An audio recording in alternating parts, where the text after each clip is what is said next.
Hello everybody, my name is Toya. I'm sorry if you can hear the fan in the back, but I typically speak loud, so I'm pretty sure that you'll still be able to hear me drown it out. It's just a pretty hot day outside. So yes, if you are already a subscriber, then you know me as Toya. And if you are just somebody passing by to watch the video or who has not yet subscribed, then hello, I'm introducing myself. I'm Toya. Now, I felt led to, earlier in this year, to make a mental health series. And I have yet to get to it, and I'm actually very grateful that I'm able to start at least the introduction today. And I say that because by me battling with mental health issues, as I has been for many years, that has been the delay in me actually making the series, or at least beginning the series. Now, I guess just a little bit about myself. In terms of mental health, I just will get in and try to keep it as brief as possible. But about 7 years ago, I was diagnosed with bipolar 1, and a little bit later as well as schizophrenia. I guess let's back it up a little bit. In 2008, I was diagnosed with PTSD. 2014 was the bipolar and schizophrenia. And also in 2008, it was anxiety. 2014 also was clinical depression. And when I was seeing my counselor in 2014 and 15, we had discussions about dissociative identity disorder due to some of my behaviors. And I'm sorry, I was looking at my notes. I didn't want to forget anything. And later on in 2018, that's when the doctors diagnosed me with schizoaffective, which is more of a newer term. I guess I'm no doctor here. This is just my personal experiences, and from what I gathered, schizoaffective is having schizophrenia with either mood disorder, so having either like bipolar or depression or something like that. So they have me down as schizoaffective bipolar type. And as well as like I said, they diagnosed me with PTSD in 2008. But throughout studies, I have found, I believe it was in 2019, that there's something that's called CPTSD, which I believe is described as PTSD is when like a certain event has traumatized you or triggered you, but CPTSD is like something that's reoccurring, that's continuing to happen. So I found out that that's what I had, because it wasn't just one event. When the person diagnosed with PTSD, it was from a domestic violence relationship, over the years, narcissist parents, as well as relationships. And throughout those things, I was traumatized repeatedly over and over and over and over again. So if you're interested, if you've been diagnosed with PTSD and you're trying to figure out if it's just one traumatic thing that happened to you, or if these things were happening over and over and over for years and years on end, then you can look up CPTSD. A lot of counselors, I don't think a lot of them work with that or even know what it is at this point, but I do know that some do, so definitely take the time to at least try to look it up. So that's a few of my diagnoses that I can think off top and that I have quickly jotted down. So that I have quickly jotted down. So I'm only giving that background so people can kind of know the things that I will be discussing and talking about. So the main things that I will be talking about is bipolar 1. Bipolar 1, or you can say schizoaffective, because that's what I'm most familiar with, as well as psychosis. So more about me. I have since 2014, I have been hospitalized for psychosis a total of 6 times. So I'm, familiar in that area. And people may know with bipolar, I believe, I used to only know about bipolar type 1 and type 2, But from research, I believe there's 4 different types of bipolar, or different types of categories that one can fall under. But I was only familiar with bipolar 1 and bipolar 2, as I have been diagnosed with bipolar 1. So naturally, I studied bipolar 2 as well. So I know bipolar 1 from my personal experience, not just me reading it, but from the symptoms that I've experienced myself. I know I experience highs and lows, and there's certain times that I just ride the wave and I'm kind of in between. Now, what I describe as lows from my personal self, again, I'm no doctor, is depression. Now, I know back in the days, bipolar used to be called manic depression. So for me, when I'm experiencing lows, it's depression for me. Now, one thing about when you're a person who is diagnosed with bipolar, and I keep saying diagnosed because there are a lot of us in this community that believe that bipolar, as well as other mental health illnesses, is spiritual. Now, I'm not saying spiritual in the sense of how people have been traumatized by the church and told that they're demonically possessed, or that they're evil, or that they're wicked, or they don't have enough faith, and that's why they're not getting healed. No way. I don't believe in those things. I believe those things are cruel. I believe those things are mean to say to somebody, try to do exorcism, all that stuff is evil and mean. Because if you think about it, when a person has diabetes, nobody says that. A person has lung cancer, nobody says that. Heart failure, kidney failure, whatever it is, nobody tells them that they're demonically possessed, and that they don't need their medication, or that they don't need to try to change their lifestyle or incorporate things that will help them survive. I've never heard anybody tell them that. So no, you're not demonically possessed. You do not need an exorcism. You're not too evil. You're not too bad. None of that stuff.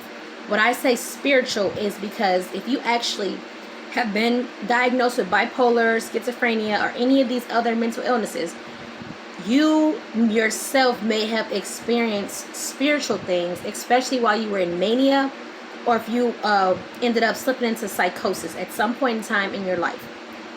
From my experience, from my personal experiences, and from those that I have had conversations with via while I was hospitalized, over the internet and such. So I only can speak from my experiences. So when I say diagnosed with, it's as to not offend anyone who knows it to be true that what we are going through is spiritual. So I try to say diagnosed with, because due to us having all these same similar experiences, it has been a name and title placed on it, and the name and title that the doctors have placed upon us is bipolar, schizophrenia, OCD, anxiety, schizoaffective, and of course borderline bipolar disorder, borderline personality disorder. There's so many other things, but I'm just jotting down a few. So what I want to say about that is, not to get too off track, but in other countries, you can look it up yourself, they don't consider us crazy. They don't consider us needing to be locked up somewhere. They don't consider us as a burden. They actually consider us as, some people believe it as like going through a spiritual awakening, or going through something spiritual in their life that needs to be addressed, that they can help with. That's what other countries see people that are so-called bipolar or schizophrenia as. They don't see them as how they are in the Western world, of being a problem, lock them up.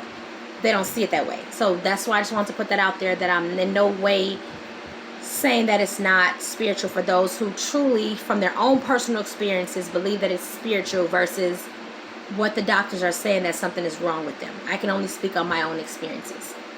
So back to what I was saying, I want to make this serious because I believe that it needs a lot of more awareness. Now, I understand that there's a lot of people out there. Thank goodness for that. It's so wonderful that there's a lot of people out there telling their stories, sharing their experiences, opening up, being that voice that needs to be heard. And that's what really inspired me to do this was my own personal experiences. How I was treated during psychosis, how I was treated during mania, how I was treated in my hospital stays when I was hospitalized. So for me, at the beginning, I saw these things as a lot of these things made me angry. The lack of knowledge that even the care providers themselves had, or the lack of help, from within the community, the lack of compassion and understanding from your police officers, from your EMTs, you know, just from people who are in your family that understand and know that you've had this diagnosis, and yet they're still not willing enough to take the time to actually study these things, study and research these things, because of the stigma.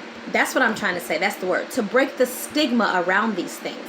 And it's very unfortunate, because somebody like me, I struggle greatly with this due to the fact of people not being able to let go of the way that I was before I was diagnosed.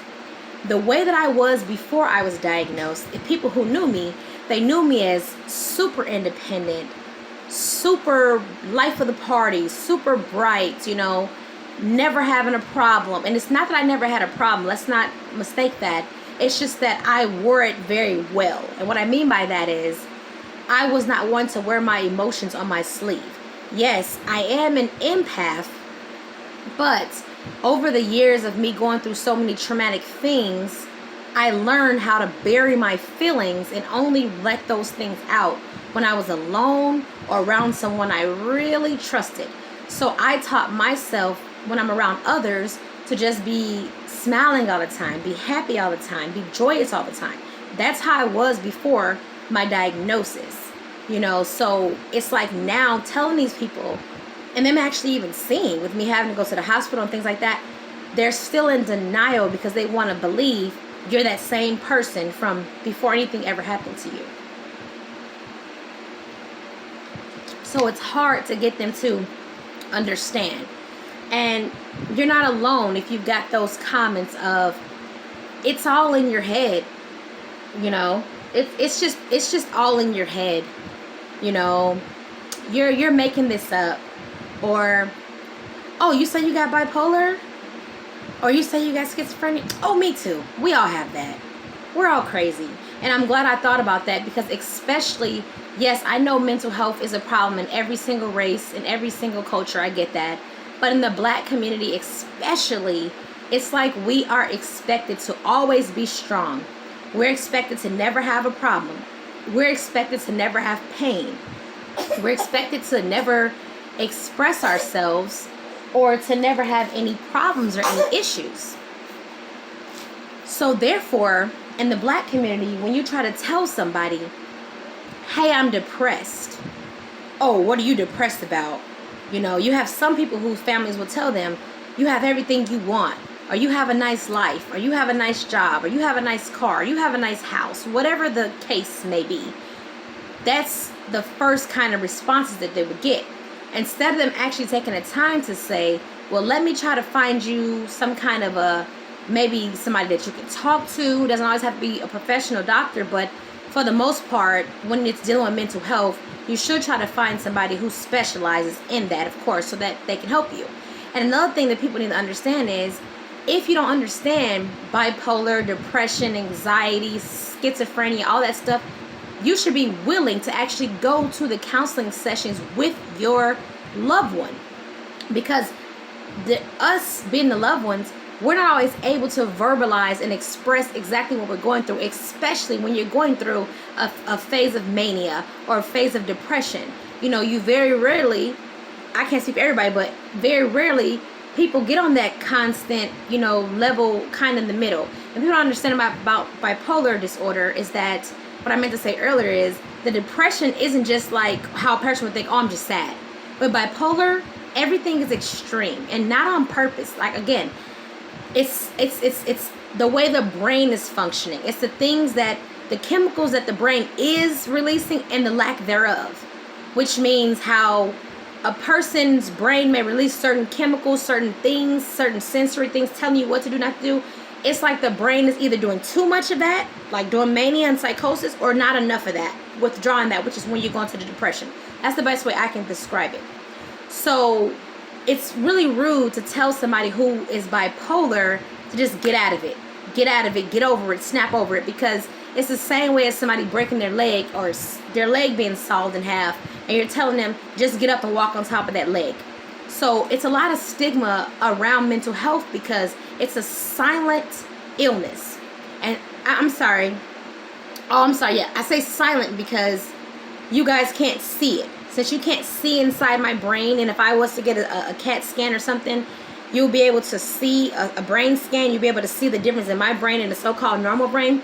But since you can't actually see when I'm depressed or see when I'm manic, oh, this person's fine, nothing's wrong with them. So I am very grateful that I do have my husband, because before my husband and I even got married, my husband knew about all of my diagnoses, and he had the decision to marry me. That was his choice. So he chose to marry me even after knowing everything that I was already battling with, which was a wonderful thing.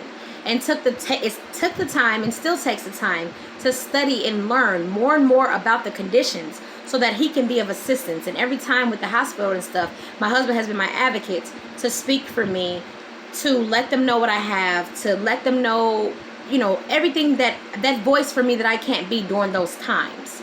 So it's important, of course, to always have somebody like that. And that's the point of this, as it is, for me even trying to make this series, because people don't understand how sometimes having an advocate is life or death. You turn on the news, you see a lot of people that are mentally ill getting killed while they're in the state of psychosis or having delusions or having hallucinations.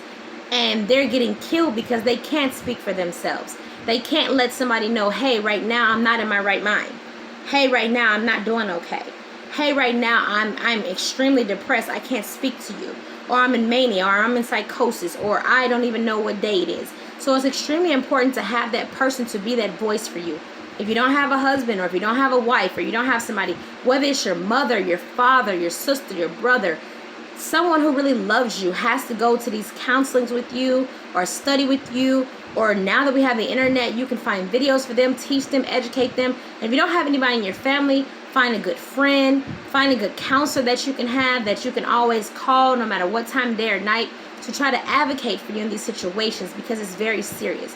But I just want to let you guys know that you're not alone. I completely understand. I get the stigma. You know, I get people telling me it's just all in my head, that I can just snap out of it. You know, I can just get over it, or I can just fix it. Now, what I will be sharing in this series is the things that I do to overcome.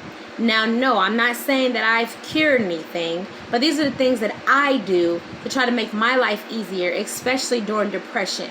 Or the things that I don't do if I feel myself in hypomania, which is the stage before full-blown mania. Now, I believe as far as bipolar 2, from my reading, I'm not bipolar 2, so I don't know, that they don't go into full-blown mania, they go into hypomania, which is when you're like almost full-blown, but you don't go over that line. Okay, but as far as bipolar 1, you can go over the line to become full-blown mania, and to also go into psychosis and have delusions. And by being diagnosed with schizophrenia and bipolar, schizophrenia, you can have psychotic symptoms and go into psychosis, and as well as bipolar 1. Okay, so it's not a light thing at all, because being the best way I can describe as being psychosis is you're taking a break from reality, not on purpose. Your brain has taken a break from reality. And I can't say everybody else's reason, you know, or what it may have been as far as them getting bipolar schizophrenia, whether it was, they try to say it could be hereditary, environmental factors. For me, it was hereditary and environmental factors, because my father was diagnosed, my brother was diagnosed before he was murdered, and environmental. You know, I went coming up, I had a very traumatic life, very bad testimony of things that happened to me. So from my counselor's experiences, they believe that all those things played a role into my brain, me having an unhealthy, unwell brain. Now, I know there are some people who said they had perfect lives, perfect background, or what close to perfect, or great parents. Now, their stories, I can't speak on, you know, what it is, you know. And like we know it's a chemical imbalance, I understand that. But as far as my experiences, I know that it was a lot of trauma-based and traumatic things that, you know, didn't allow me to heal. And I know that for a fact, because even when I go into psychosis, a lot of those traumatic events are things that occurred to me they're brought to the surface, or sometimes my brain takes me back to those traumatic events, like back in the past, and I may think that I'm reliving those situations again. Like how I said before, I was in a terrible, abusive, physically, emotionally, any way you can describe it, relationship with a narcissist for many years. And sometimes when I'm in psychosis, I slip back into that thought pattern, and I believe that I'm in fear of my life, trying to escape, trying to get away, and I believe that I'm with that person, or that person is looking for me or haunting me or different things like that. So for me, I know that sometimes when I go into psychosis, it gets me stuck back into a traumatic event that really affected me. Also, another time that I was in psychosis, I remember being, when I was a small child, about the ages of between about maybe 6 and 8. I was raped repeatedly by an older cousin when he would see me. And one time when I went to psychosis in 2014, this is the second time, that's how I learned about dissociative identity disorder. Because when I was in psychosis, I had reverted back to being that 6 or 7-year-old child again. I didn't even know that I was doing it. It's like my mind, to the point where my mind actually thought that I was a 7-year-old child. I felt small. My speech was young and small as a child. My cognitive, my thoughts, I didn't think big adult thoughts. It was little kid things like coloring and having juice, and my voice actually sounded like a small child's. Me looking back and being able to hear myself. My body felt small, like I was a little person. So I didn't know at that time at all what dissociation or anything like that meant. But it wasn't until, that clue, and then the clues of my counselors telling me certain people would tell them certain things I would say and do. And then ultimately the pieces got put together when I got with my husband. And I was he was helping me express a lot of things that I had been through. I was comfortable enough to open up to him. And he told me what dissociation was and that I was associating. He explained it to me, and I asked him how did he know, why did he say that, and he tells me because on the phone, certain conversations, he can tell different, that I would sound different ages, different mannerisms, and depend on different conversations. And then when he would be in person with me, he would be able to physically see a change in the way that I looked, the way that I talked, the way that I responded. And during those times, a lot of times I would not remember what I said and did, or maybe only a piece of it. And he also noticed that when I would start talking about traumatic things, or traumatic things would trigger me. That's when I would kind of drift off and I would switch. And if you have dissociative identity disorder, then you are familiar already with this as it is.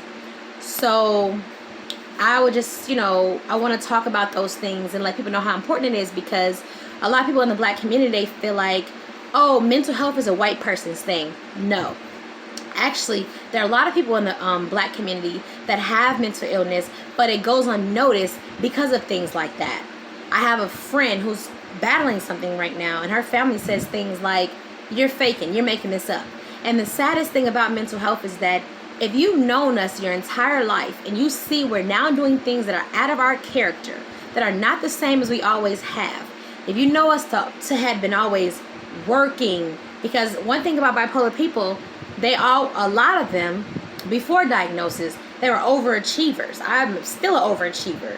Trying to get everything done, working so many hours, doing so much stuff, running here, running there, doing everything. So when you actually see us crash and something has happened to us being diagnosed, why not say, I know this person is not lying to me and they're telling the truth to me, because this is not their character. But instead, most people in families, when they see you get diagnosed with something, they shun you away, they don't believe you, they accuse you of being lazy. And it's very sad that the ones who are with you all your life and who are able to actually see you and know that you're not making things up, those are the same ones that'll shun you and not be there for you in your time of need. And I think that that's very unfortunate. So that is what I'm trying to do here. I'm trying to take my time and do series and explain the things that I've been through, the things that I've experienced, the things that I've learned over the years through being diagnosed with mental health. And I'm so sorry that this is so past due, but I think it happened at the right time, because back when I was stuck in these religious cults and these religious beliefs, it actually made my mental health worse, believe it or not. Because what they were trying to teach me was that if I'm not getting healed yet, I'm not good enough for Jesus. I'm a sinner. I'm not doing enough. And it's actually very sad and unfortunate because people believe these things, you know. They put their entire lives on hold. They live in the house. They live in a dark corner, in a sense, and don't do anything because they're afraid that if they do anything, that this Jesus person will not heal them. So I'm very happy that, you know, to be out of religion completely and to be out of those beliefs and not believe in those things anymore. And to know that the only thing that's really going to help is us in the mental health community taking action for ourselves. And what I mean by take action for ourselves is we have to tell our stories. We have to tell our experiences. We have to share what we're going through. We have to make people listen and understand what we're going through. Because if nothing else, we're going to help the generation that comes behind us. We're going to help people's children. We're going to help people's families. We're going to help people. And even if you don't have it yourself and you're a caretaker or your spouse or sister or brother, somebody close to you, you're seeing suffer, and maybe if they can't speak for themselves, you speak for them. You be that voice. Because the only way we're going to get help and things out there is if we all use our voice, raise our voice together as one, and share our experiences. And another thing I'm going to be talking about during this series is motherhood while having all these diagnoses. And I want to say that because I noticed that trying to type up on YouTube motherhood, I don't really see many, you know. And even so, I see some people saying they get sterilized, they use birth control, they don't want to ruin their kids. Let me tell you something. I have children, multiple children, not just one, not just two, not just three, multiple children, okay? And I want you to know that you can live a normal life. You can, you know, having somebody there to help you, knowing yourself, knowing your triggers, taking your time to do the work that you have to do in order to set everything in place. So when those down days come, you can survive and get through those down days. These are the things that I want to talk about. You can be a mother. Fathers, you can be a father. It's not impossible. You just have to get the right support system in place. And once you do that, you can have a normal life. People who don't even have mental illness, who don't have bipolar and schizophrenia, they still have children and they have support systems. Their mother or father or cousin may watch their children, or they may take their children to a daycare. Some of them homeschool. I homeschool our children. Some of them go to regular schools, public or private, okay? So that's a support system too. If a person without mental illness is somebody's babysitting their kids, or they're going to daycare, or they're going to private school, they're going to public school, they're going to grandma house, auntie house, that's called support. That's called a support system. So we need to stop being afraid to use our support systems. So utilize the thing we have to do. And the most important thing that has helped me with my mental health since the beginning is always doing and exploring what I love. I love to dance. I love to draw. I love to read. I love to write. I love to create. I love to decorate. Love nature. That's just a few things. Love to cook. So one thing that I learned that helps with my mental health is on those days that I am feeling great, take advantage of doing those things. Because one thing about bipolar disorder, I know pretty soon I will be feeling back down. But I journal and I log. So the days that I'm feeling great, I can put that in there and have hope and hold on, because I know that that too will pass and I will be back into that space of doing what I need to do before long. Saying all this to say, I want to let you guys know that you're not alone. I am going to take the time to share my experiences, and hopefully that they can help somebody else. Everyone out here battling right now with bipolar, schizophrenia, any other anxieties or any other mental illness, just want you to know that there is light at the end of the tunnel. Do not take your life, because somebody will miss you. Somebody needs you. You were brought in the world for a purpose. You have a purpose. You have a mission. You have a goal. Even if it's just to help others like us that suffer. Please hold on. If you need somebody to talk to, you can email me. I'll leave my information. I'll leave other resources that you can connect to when you're in a crisis. And I really hope that this makes a difference in someone's life, because the few videos that I've saw when I was down in depression has helped me out a lot. And I want to return the favor. So I hope that everyone is doing well. I hope everyone sees the light at the end of the tunnel. And I will talk to everybody soon. Peace and blessings.